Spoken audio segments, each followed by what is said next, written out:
여름이 왔습니다. 여름이 오면 여러 가지의 것들이 등장하지만 항상 잊지 않고 등장하는 것이 공포물입니다. 오로물이죠.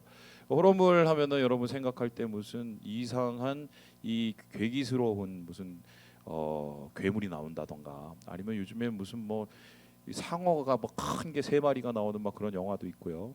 근데 요즘에 대세는 여러분 아시겠지만 드라마죠. 드라마에 최근에 이 많은 시청률을 올리고 사람들에게 큰 자극을 주었던 이 드라마 한 편이 있습니다. 여러분 이거 보셨나요? 한번 보여주시죠. 어우 무서웠어요. 악귀. 예.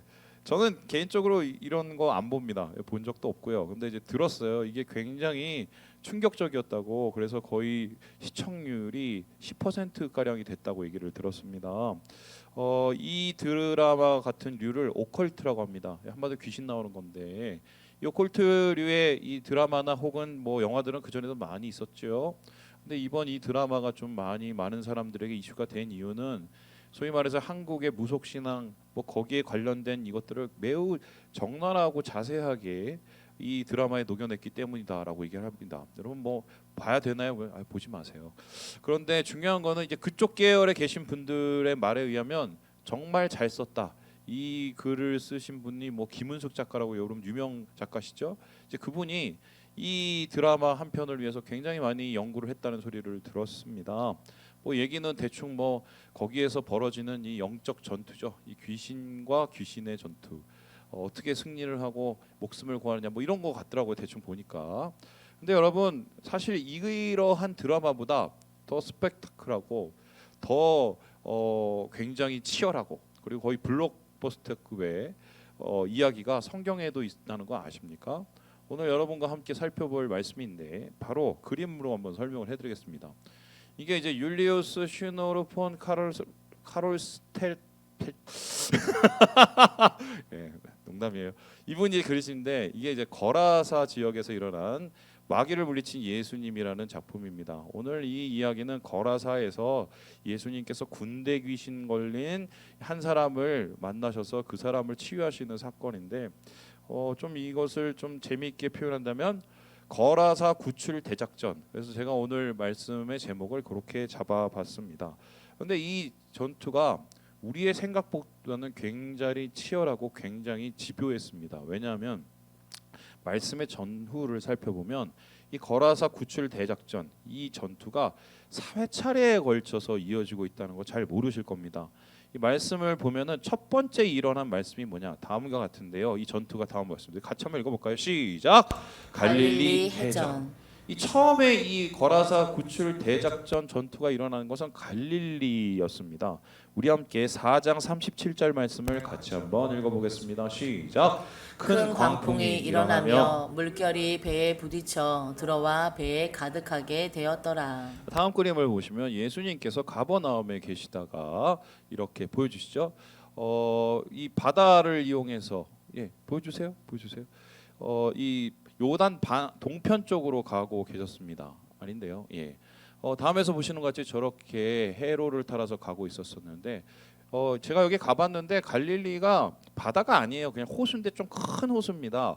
근데 여기서 바람이 불어봤자 얼마나 대단한가 싶지만 광풍이라는 바람, 미친 바람이 붑니다. 그래서 거기에 탄 제자들이 우리 죽게 생겼습니다라고 할 정도로 상당히 긴급하고 급박했던 것 같아요. 그런 가운데 예수님께서는 뭘 하고 계셨을까? 이 다음과 같이 보시면 아시는데요. 예수님께서 그 배 안에서 주무시고 계셨습니다. 저게 보면 편하게 이 후광을 뒤로 하시고 주무시는 분이 보이시죠? 고물에서 예수님께서 주무시고 계셨어요. 다른 사람들은 다 죽기 직전이었는데 예수님을 깨우니까 예수님께서 급히 말씀하셨습니다. 왜 깨우니? 뭐 이런 거 같다 그래. 그러면서 그냥 한 큐에 어떻게 이걸 해결하셨냐? 바다여 잔잔하라 말씀 한마디에 이 해전이 끝나버립니다. 결론적으로 이 해전 끝에 이 제자들은 예수님이 누구신가에 대한 이야기를 보게 되는데요. 우리 함께 그 말씀의 능력이 어느 정도인지를 이 39절을 같이 한번 읽어보도록 하죠. 시작. 예수께서 깨어 바람을 꾸짖으시며 바다더러 이르시되 잠잠하라 고요하라 하시니 바람이 그치고 아주 잔잔하여 지더라. 이 갈릴리 해전이 일어난 이유는 본격적인 게임인 거라사 구출 대작전으로 가는 길을 봉쇄하고 방해하고 막기 위함이었습니다. 그런데 제 아무리 죽음의 위협으로 우리를 위협하고 어려운 상황을 만들어줘도 하나님의 뜻이 있으면, 그리고 예수님의 말씀이 있으면 그 길은 곧 열리게 됩니다. 여러분, 귀신 때문에 무서워하시는 분들 있는 거 아십니다. 저희 요셉이도 예전에 잠 자다가 갑자기 와서 저랑 같이 자겠다고 얘기해서, 그런 날은 어떤 날이냐면 걔가 이상한 영상 볼 때입니다. 그런데 귀신이 무서운 게 아니에요. 여러분, 진짜 무서운 건 사람이에요. 귀신 들린 사람은, 귀신에 붙잡힌 사람은 더 무섭겠죠. 어차피 그 귀신의 권세가 아무리 세더라도, 심지어는 바다를 움직여서 우리를 두려움에 잠기게 할지라도 예수님이 거기 계시고 예수님이 말씀하시면 게임은 안 된다. 그래서 이 첫 번째의 전투는 좀 힘들었지만 주님이 말씀으로 돌파하고 승리해서 거라사 지역에 도착하게 됩니다. 그리고 나서는 2차 전투가 시작이 되는데요. 우리 같이 한번 보도록 하죠. 시작. 거라사 지상전. 이제 본격 게임이 시작됩니다. 해전이 일어나서 그곳에서 이제 가서 제자들과 함께 도착을 했고, 거기에 있는 진짜 본격적으로 싸야 될 적을 만나게 됩니다. 그 적은 어떤 사람이었을까? 우리 5장 1절 2절 말씀을 같이 한번 읽어보도록 하겠습니다. 시작. 예수께서 바다 건너편 거라사인의 지방에 이르러 배에서 나오심에 거 더러운 귀신 들린 사람이 무덤 사이에서 나와 예수를 만나니라. 이 사람이 본진이었어요. 제일 중심이 되는 군대였는데요. 건너편으로 가서 이곳에 이르렀다라고 합니다. 특별히 이 거라사라는 지역은 어떤 지역이냐면은 데가볼리라고 속하는 지역의 수도였습니다. 데가볼리가 뭐냐? 여러분 혹시 헬라어하신 분은 아시는지 모르겠지만 데카폴리스의 음력입니다. 이 데카는 10을 뜻하고 폴리스는 도시를 뜻합니다. 폴리스가 원래 경찰이 아니에요. 이 도시라는 말에서 이렇게 경찰로 이렇게 변형된 겁니다. 그래서 이 데카폴리스는 10개의 도시들이 뭉쳐진 지역이었는데 거기에 로마에서 온 이주민들이 살고 있었습니다. 그러니까 아마 이 사람도 이방인이었을 가능성이 많은데, 이 사람의 수준을 귀신 들렸다고 얘기하고 그리고 무덤에서 살고 있었다고 얘기합니다. 이것도 오싹한데 이 사람의 수준이 어느 정도였을까? 다음 그림을 보시면 피부에 확 와닿습니다. 제가 주요 부분을 가려놨습니다. 진짜 이랬어요. 진짜 온몸이 다 벗겨진 상태에, 원래는 이 사람이 온몸에 쇠사슬을 다 동여매고 사람들 앞에서 맨날 쫓겨다니던 사람이었습니다. 왜냐하면 사람들을 해쳤으니까요. 괴력을 가지고 사람들을 해치고 폭력적으로 하다가 결론적으로 붙잡혀갖고 차코가 묶이고 그리고 온몸에 쇠사슬에 묶여서 무덤에 격리가 되었는데, 그것도 풀고는 한마디로 이리저리 다녔습니다. 그리고는 이 사람의 상황을 어떻게 얘기하느냐, 한마디로 밤낮 가리지 않고 소리 지르며 달았다. 평안이 없는 인생을 사는 정말 엉망진창의 인격이 망가진 사람이었어요. 그런데 예수님께서 그 사람을 만나서 부르셨어요. 뭐라고 부르셨냐면, 너 도대체 누구야? 누구야라고 부르셨는데, 이런데 이 사람이 이 이름을 가르쳐서 뭐라고 그러냐? 다음 그림 보시죠. 자기의 이름을 얘기해 주지 않고 별명을 얘기해 줍니다. 그 집단의 모습을 얘기해 주는데 레기온이라고 얘기했습니다. 레기온이라는 말은 무엇이냐? 지금 우리 군대 갔다 오신 분 혹시 있으시죠? 여단 규모의 군단을 뜻합니다. 이 당시 보시는 것처럼 레기온은 로마군이 어떤 한 속주, 그러니까 한 지역을 점령을 할 때 한 군단 레기온을 데리고 왔어요. 그래서 그 레기온의 규모가 6,000명 정도 됩니다. 군인이 6,000명이 있다고 생각을 해봅시다. 근데 재밌는 거는 6,000명의 귀신이 6,000명의 사람에게 들어간 게 아니라 이 한 사람에게 들어갑니다. 그러니까 이 사람의 인격이 하나였다면 아마 6천 조각이 나서 거기에 귀신 6천 귀신이 들어간 거예요. 여러분 이상하지 않습니까? 왜 귀신이, 사람이 많은데 이렇게 6천 귀신이 한 사람에게 들어갔을까? 이거를 설명할 수 있는 좋은 방법이 있습니다. 자, 제가 한번 질문하겠습니다. 우리나라에 지금 주한미군이 주둔하고 있습니다. 물론 동두천에도 있지만 본진 제일 많이 이 주한미군이 있는 곳이 어느 지역인지 혹시 아시는 분? 아시는 분? 저기 내려가면 평택에 있습니다. 평택에 원래는 이쪽에 있다가 용산에 있다가 평택으로 내려갔죠. 그리고 용산은 지금 뭐 대통령실이 돼버렸는데, 평택에 내려가서 거기에 있습니다. 그런데 여러분, 과거 우리나라가 군사력이 약했을 때도 있어요. 솔직히 지금은 북한하고 싸우면 우리나라가 이깁니다. 왜냐하면 군사력이 강해요. 왜 강하냐? 돈을 많이 써서 그렇습니다. 그런데 과거에는 우리가 이 수준은 안 됐어요. 북한의 수준에 비해서 군사적 수준이 굉장히 낮았습니다. 어떻게 이때까지 버텨왔느냐? 솔직히 주한미군 때문에 그랬어요. 그러면 주한미군이 얼마나 대단한 규모라서 그런가? 사람은 우리보다 많지 않아요. 여기 뭐 최신식 무기도 있겠지만 중요한 건 뭐냐면 미군이 거기 주둔한다는 것만으로 큰 의미가 있습니다. 왜요? 만일에 북한이 우리나라에 쳐들어와서 공격을 하면 미군이 공격을 받죠? 그럼 미군이 공격을 받으면 자연스럽게 미국이 개입을 하게 돼요. 그래서 그 주둔한다는 그 하나만으로 큰 힘이 되고 권력이 되는데 바로 지금 이 귀신 들린 사람은 그런 의미예요. 6천 귀신이 주둔한 주둔지다. 그러니까 6천 귀신이 주둔을 하면서 그 지역을 다스리고 있는 것입니다. 그 데카폴리스라고 하는 그 거라사 지역을 다스리면서 이 한 사람에 의해서 주둔을 하면서 이것을 한마디로 조정하고 있었어요. 어떻게 조정합니까? 막 미친 짓 하고 더러운 짓 하고 괴로운 짓을 하면 이 사람을 피합니다. 두려워합니다. 그리고 이 사람을 꺼려합니다. 그러면서 그러한 두려움들이 이 사람들 속에 남아서 일종의 사탄에 대한 경외감으로 변하게 되는데요. 지금 이 레기온이라는 군대 귀신이 들어간 이 영혼, 6천 갈래로 갈라진 이 영혼, 어떻게 이것을 구원하실 것인가? 그런데 지상전에 투입된 예수님의 모습과 접전이 생각보다 굉장히 우습게 끝납니다. 우리 함께 우리 7절의 말씀을 같이 한번 읽어보도록 하겠습니다. 시작. 큰 소리로 부르짖어 이르되 지극히 높으신 하나님의 아들 예수여, 나와 당신이 무슨 상관이 있나이까? 원하건대 하나님 앞에 맹세하고 나를 괴롭히지 마옵소서. 막 달려왔어요. 막 달려왔어요. 무섭게 달려왔어요. 막 온몸이 여러분 생각해보세요. 아담이에요. 막 달려왔어요. 아무리 남자라고 해도 그런 남자면 놀라겠죠. 그런데 싸울 줄 알았더니 덥석 갑자기 엎드립니다. 여기서 프로스키네오라는 말을 쓰는데 예수님 입에 그냥 입을 맞추고 완전히 그냥 항복을 한 거예요. 그리고는 뭐라고 그럽니까? 아이고 나 좀 살려주세요. 그리고 아직 때가 아닌데 왜 나를 죽이러 왔습니까? 이 때라는 건 뭐냐면 예수님께서 십자가 승리를 하시고 구원의 역사를 이루실 때인데 아직 그 순간에 안 됐거든요. 그러니까 아직 시간이 안 됐는데 왜 나를 괴롭히러 오셨어요? 하면서 읊조립니다.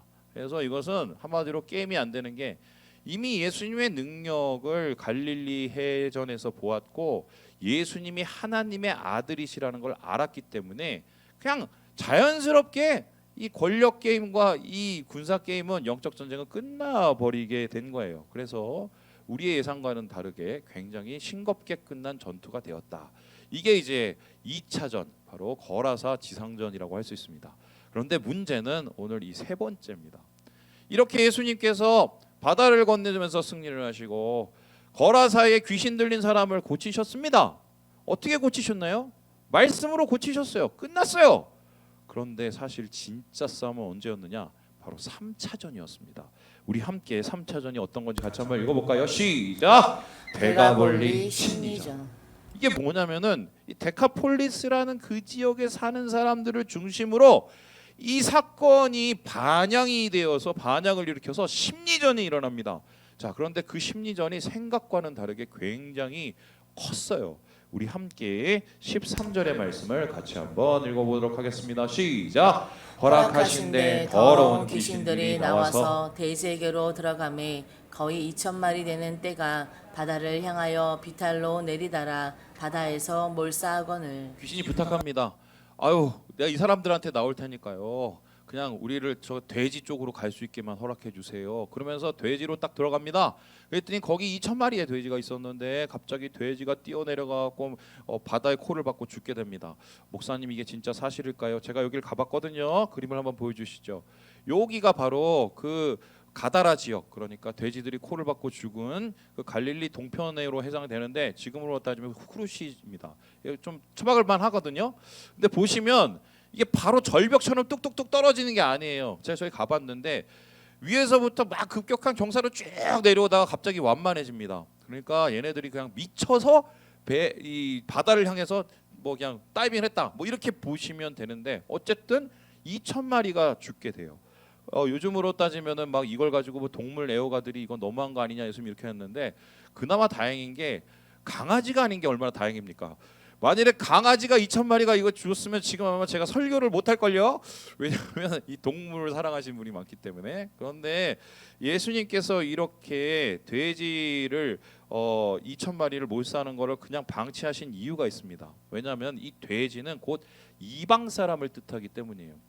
유대인들은 돼지고기를 안 먹습니다. 돼지를 더러운 짐승이라고 하고 더러운 데서 노는 짐승이라고 생각하기 때문입니다. 그래서 하나님께 제물을 드릴 때도 돼지는 절대로 드리지 않습니다. 그런데 로마 사람들은 달랐습니다.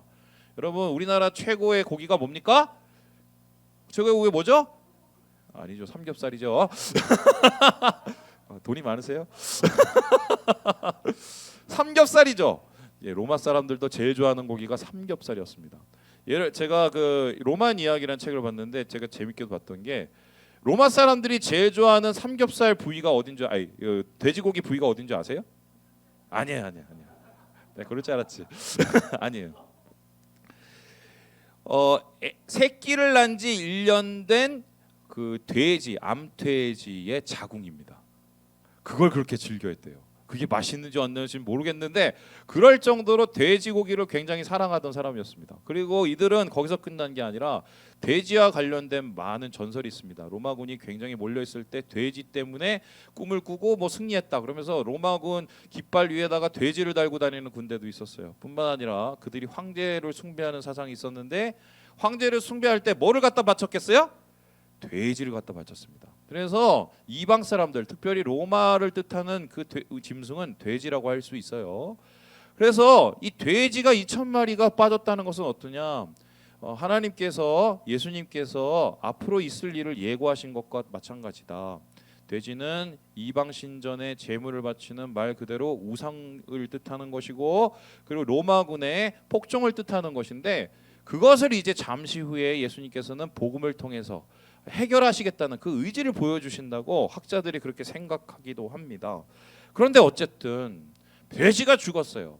근데 이 돼지가 죽고 나서 문제가 생깁니다. 우리 함께 16절 17절의 말씀을 같이 한번 읽어보겠습니다. 시작. 이에 귀신 들렸던 자가 당한 것과 돼지의 일을 본 자들이 그들에게 알림해 그들이 예수께 그 지방에서 떠나시기를 간구하더라. 갑자기 그 주민들의 반응이 우리의 생각과는 정반대가 돼버린 겁니다. 제가 한번 얘기를 해보겠습니다. 우리 중에 철수라는 친구가 있다고 한번 쳐봅시다.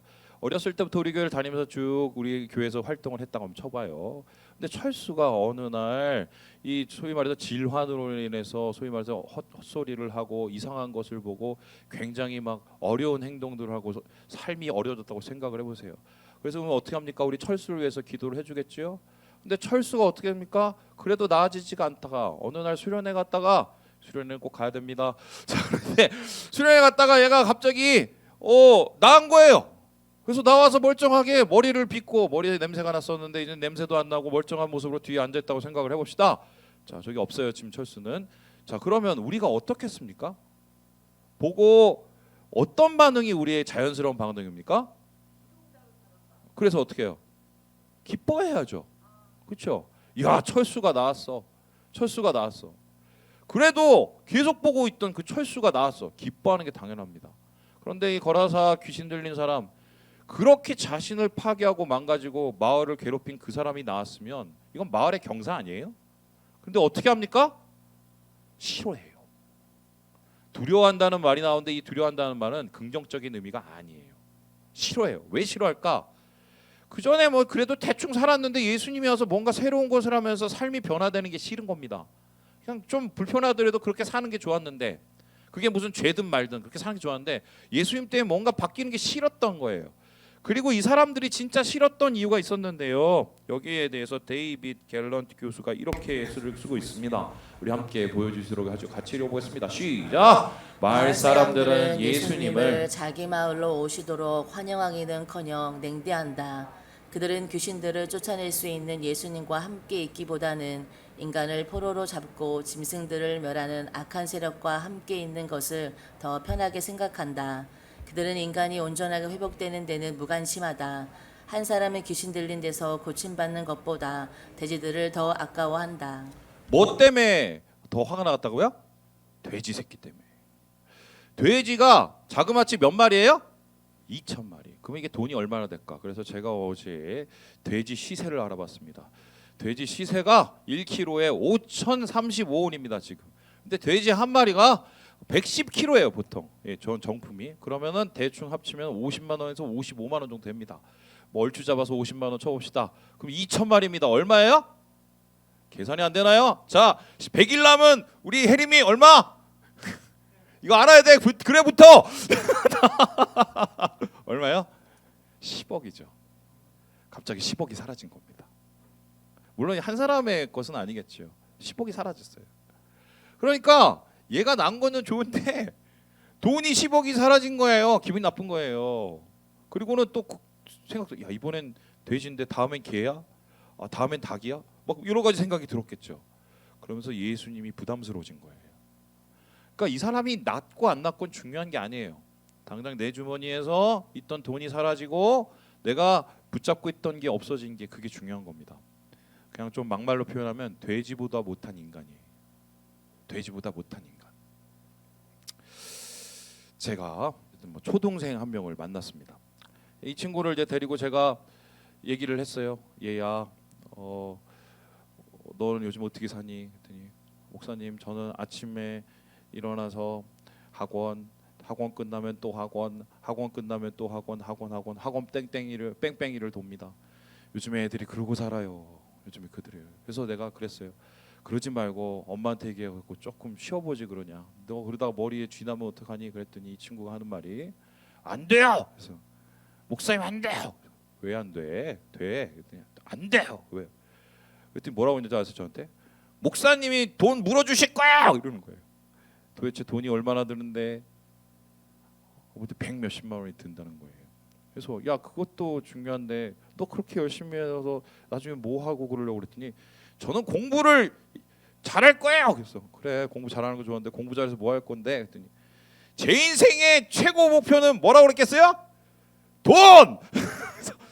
돈을 벌기 위해서 저는 공부를 해야 됩니다. 이렇게 얘기를 하는 거예요. 그래서 걔를 붙잡고 제가 얘기를 했어요. 얘야 공부 열심히 한다고 돈 다 버는 거 아니더라. 내 저기 대학 동기인가요? 1등 하던 애가 저 좋은 회사 갔는데 걔 다니다가 그만두고서 지금 그냥 별론데 거기 저 띄엄띄엄 학교 나온 애는 지금 주식 투자해 갖고 지금 몇백억 자산가가 됐는데 그랬더니 걔가 갑자기 좀 혼란스러워하는 겁니다. 제가 그래서 또 한마디를 더 했어요. 돈이 좋은데 돈 벌다가 다른 걸 잃을 수가 있어. 내가 그랬어요. 돈 때문에 다른 걸 잃을 수 있어요. 사람도 잃고 가족도 잃고 신앙도 잃을 수 있습니다. 돈이 그런 거예요. 대가가 커요. 돈 없이 살지는 못하지만 돈 때문에 사는 건 아닙니다. 그런데 제가 이 친구를 그렇게 얘기를 했더니 이 친구가 저한테 뭐냐? 아니에요. 저는 돈이 최고입니다. 돈을 벌기 위해서 저는 학원 뺑뺑이를 감당할 거예요. 이렇게 얘기하는 거예요. 이 친구의 얘기입니까? 부모님 얘기죠. 부모님 얘기입니까? 이 세상의 얘기죠. 여러분 세상이 그런 종류예요. 세상이 지금 이 세상이 어떤 종류냐?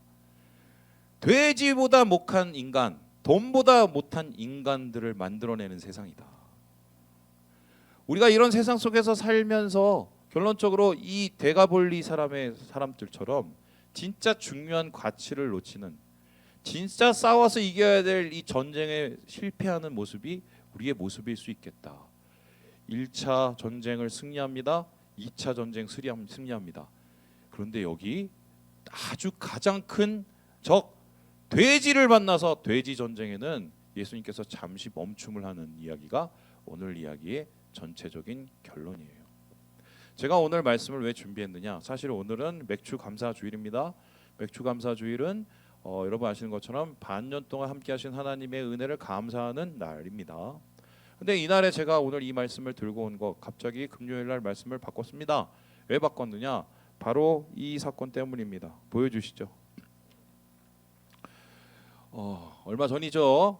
분당에서 서현역에 있는 한 백화점에서 한 분이 나오셔서 흉기를 들고 맨 처음에는 차를 박아서 몇 분, 흉기를 들고 몇 분을 해치는 사건이 벌어졌습니다. 이분이 최모 씨던데요. 신림동 사건이 있은 지 얼마 되지도 않았는데 이런 일이 일어나서 매우 충격적이었습니다. 그런데 같은 날에 대전에서 비슷한 사건이 일어났습니다. 대전 한 고등학교에 이 40대 교사가 칼에 맞아 쓰러지는 일이 일어났습니다. 요즘은 진짜 3D 직업이 다른 게 아니라 교사인 것 같아요. 애들은 때려, 부모는 찾아와, 그리고 갑자기 괴하는 칼을 들고 와. 이게 도대체 어떻게 된 먹은 노릇인지 지금 우리 교권이 이렇게 지금 상처를 받고 있는데, 중요한 것은 이 두 분의 공통점이 있습니다. 뭔지 아세요? 둘 다 20대였어요. 20대. 그리고 둘 다 조현병을 앓고 계시는 분이었습니다. 그럼 조현병이라는 게 뭐냐면 옛날에 정신분열이라고 얘기했던 건데, 보통 정신분열에 얘기했을 때 우리가 미쳤다는 말을 많이 썼어요. 그런데 이게 보통 언제 발병이 되냐면 35세에서 이 15세 가량에서 발병이 되는데, 우리의 생각보다는 이게 퍼센테이지가 높아요. 100명 중에 1명이 이 조현병 환자들이에요. 그런데 조현병 환자라고 해서 다 똑같은 건 아닙니다. 이 다 증상이 다른데 뭐 망각이나 환각이나 와해, 음성 증상들이 등장하지만 요즘에는 약물이 워낙 잘 나와서요. 약물 치료를 병행을 하고 그리고 이 3단 치료를 이렇게 하면은 사회 활동을 이어갈 수 있다고 얘기를 하더라고요. 근데 이 두 분은 왜 조현병 환자였는데 이런 일이 일어났나? 이 조현병의 증상이 폭력이었고요. 그리고 그 증상이 있으면 약을 드셔야 되는데 둘 다 약 끊은 지가 1년이 넘었어요. 부모님은 완전히 여기에 대해서는 손을 놓고 계셨습니다. 그래서 지금 정계에서는 뭐라고 합니까? 이런 사람들 엄중 처벌을 해야 됩니다라고 합니다. 그리고 여러분 의정부역을 이번에 가보셨는지 알겠지만 사람이 없어요. 사람들은 지금 두려움에 떨고 있습니다. 그리고 거기에는 이 경찰 분들이 많고, 경찰은 이 더위에 무슨 고생입니까? 그리고 심지어는 장갑차까지 갖다 놓고 이제 이 소위 말해서 지키겠다고. 참 가상하죠. 그런데 제가 한번 생각을 해보는 거죠. 정말 뭐 이렇게 객기로 하는 사람이 처벌을 얘기하면 좀 달라질 수 있겠어요. 그런데 이렇게 아프신 사람들을 너 사형시킬 거야 그런다고 안 할까요? 제가 볼 때는 이거는 벌도 벌이지만 약을 먹여야 돼요. 근데 오늘날 지금 모든 사람들이 우리를 힘들게 하는 사람들, 우리를 피해주를 주는 사람들은 사라져야 돼라고 생각하는 건 제가 볼 때는 상당한 이기적인 모습일 수 있겠다라고 생각합니다. 그런데 이 사건들이 이렇게 좀 덮이는가 했더니 갑자기 사람들을 더욱더 두려움에 옥죄게 하는 사건이 발견합니다. 우리 한번 보여주시죠. 여러분 아시는 것처럼 살인 예고가 떴습니다. DC 인사이드라는 이 포털에 나도 그 인간처럼 이런 일을 벌일 거야 라면서 지역과 시간을 올린 사람들이 등장을 했습니다. 총 30여 건이 등장했습니다. 경찰이 이 사람들을 이제 찾아서 IP 주소를 추적해서 잡았어요. 30명 잡았는데 20대, 그리고 심지어는 그 중에 적지 않은 수가 12, 14 미성년자들이었어요. 여러분 이걸 보면서 여러분 무슨 생각을 하십니까? 저는 드는 생각이 단 한 가지 단어였습니다. 고립. 이 귀신 들리는 사람을 더 귀신 들리게 만들고 인격을 육천갈래로 찢은 건 고립이었습니다. 사람들이 자기를 불편하게 하는 것에 대해서, 자기 돼지를 희생시키는 것에 대해서는 그게 인간이고 그게 귀한 가치라도 관심이 없습니다. 고립시킵니다. 그런데 고립시키면 어떻게 하느냐? 이 이기적인 마음에서 시작한 고립은 사람을 더 엉망으로 만들고, 그 엉망으로 만든 사람을 통해서 세상은 더 엉망이 됩니다. 이러한 거라사 귀신 사건을 보면서 이 영국의 지성인 C.S. 루이스라는 사람, 되게 저희가 좋아하는 분인데요. 이분이 예기치 못한 기쁨이라는 책에서 이렇게 묵상을 했어요. 우리 함께 같이 읽어보도록 할까요? 시작. 마침내 내 모든 행위와 갈망과 생각이 그 보편적인 영의 조화를 이루게 되었다. 나는 처음으로 지극히 실제적인 목적을 가지고 나 자신을 점검해 보았다. 그 결과는 경악스러웠다. 정욕의 우리, 야망의 도가니, 두려움의 온상, 애지중지 가꾼 증오의 하렘이 거기 있었다. 내 이름은 레기온, 곧 군대였다. 두꺼운 책 좋아하시는 분들, 밤에 잠아주무신 분들은 이 책이 굉장히 좋습니다. 근데 저는 왜 이 책을 좋아하냐면 이 루이스 책 중에 이 책은 굉장히 좀 특별한 책이에요. 왜냐하면 자기가 왜 예수를 믿게 됐는지 회심기를 써놓은 것입니다. 그런데 그 회심기에 대해서 좀 어려운 말이지만 이분이 뭐라고 그랬냐면 자기의 예전의 이름은 레기온, 곧 군대였다고 얘기를 합니다. 그런데 보편적인 성령을 통해서 내 자신이 변화되고 난 다음에 내 자신을 보게 됐고 내 가슴과 내 영혼을 갈리갈래 찢어 놓는 그곳에 있는 것들을 보게 됐다는 거예요. 그게 뭐냐? 이게 여기 다시 했듯이 욕망, 야망, 두려움, 증오 이러한 불완전한 감정들, 부정적인 감정들이 그를 붙잡고 있었고 그러한 욕구들을 통해서 그가 자기가 하고 싶은 대로 하는 줄 알았더니 죄만 짓고 살고 나쁜 짓만 해오고 살았다는 것을 깨달았다는 거예요. 자, 그렇다면은 오늘 이 레기온 사건, 이 거라사 구출 작전은 사실 예수님께서 이 한 명을 보고 오신 것은 아닙니다. 바로 그 한 명과도 같은 비슷한 욕망 속에 사로잡혀 있는 그 거라사 지역을, 세상을 고치시기 위해서 온 것입니다. 하지만 아직 이들은 준비가 되어 있지 않았죠. 그래서 잠시 예수님께서는 여기서 멈춤을 해 놓으십니다. 하지만 예수님께서는 분명히 그 멈춤이 끝이 아니라고 얘기하셨어요. 왜냐하면 예수님과 같이 간 제자들이 그 모든 것을 보고 있었기 때문입니다. 제자들은 의문이 들었어요. 아니 이렇게 냉대를 받을 거면서, 아니 이렇게 와서 힘들 거면서 못하러 여기까지 오셨어. 그냥 쉬시지. 유대인들 선교하기도 바빠 죽겠는데. 그런데 예수님께서는 거기에 대해서 뭐라고 얘기하시는 줄 아세요? 우리 함께 19절을 읽고 마무리를 해볼까요? 19절입니다. 19절 시작. 허락하지 아니하시고 그에게 이르시되 집으로 돌아가 주께서 내게 어떻게 큰 일을 행하사 너를 불쌍히 여기신 것을 내 가족에게 알리라 하시니. 그 사람이 저 제자가 되고 싶습니다. 아니야, 더 큰 일이 있어. 뭔데요? 그래서 예수님의 복음을 전하라고 얘기를 했고요. 그리고 예수님의 마음을 전하라고 했습니다. 다시 한번 띄워주세요. 예수님의 마음이 뭐냐면요, 너를 불쌍히 여기신 것이래요. 자, 그러면 질문해 보겠습니다. 예수님이 그 많은 어려움과 냉대에도 불구하고 그런 것들이 예상됨에도 불구하고 왜 여기까지 와서 왜 사람들의 환영도 받지 못하면서 그 한 명 붙잡고 고쳐주고 비난을 받으셨을까? 오늘 예수님께서는 여기에서 한 가지로 대답해요. 불쌍해서. 불쌍해서.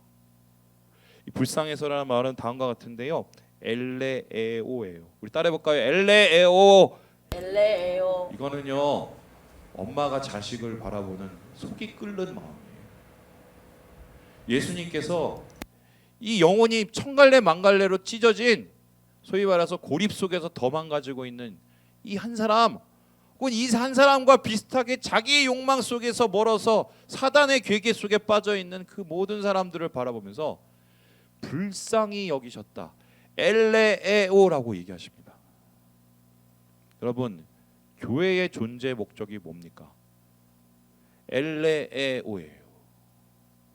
우리가 왜 여기 모였습니까? 엘레에오 하기 위해서 모였습니다. 오늘 여기에 본 이 사람들, 혹은 며칠 전에 있었던 그 사람, 부산에서 그 사람, 혹은 의정부역에서 오늘 난리를 치겠다고 하는 그 애, 우리 가족일 수도 있다는 생각 안 해보셨어요?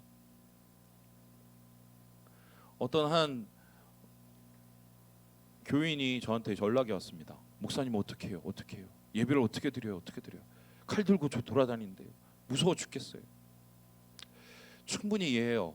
저도 어떤 생각이 드냐면 우리 어머니가 새벽마다 이렇게 카트 같은 걸 끌고 교회 오신단 말이에요. 어머니 연세가 80 중반이세요.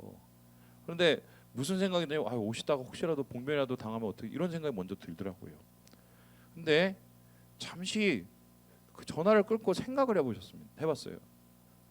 예수님이라면 어떻게 하셨을까?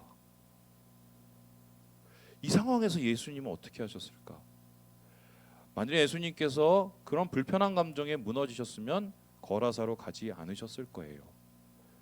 심지어는 환영받지도 못하는 거기 가서 그러한 어려움 속에도 불구하고 그 사람을 고치고 그 지역에 새로운 복음을 전했던 이유는 엘레에오 하시기 위해서입니다. 예수님이 제자들을 불렀습니다.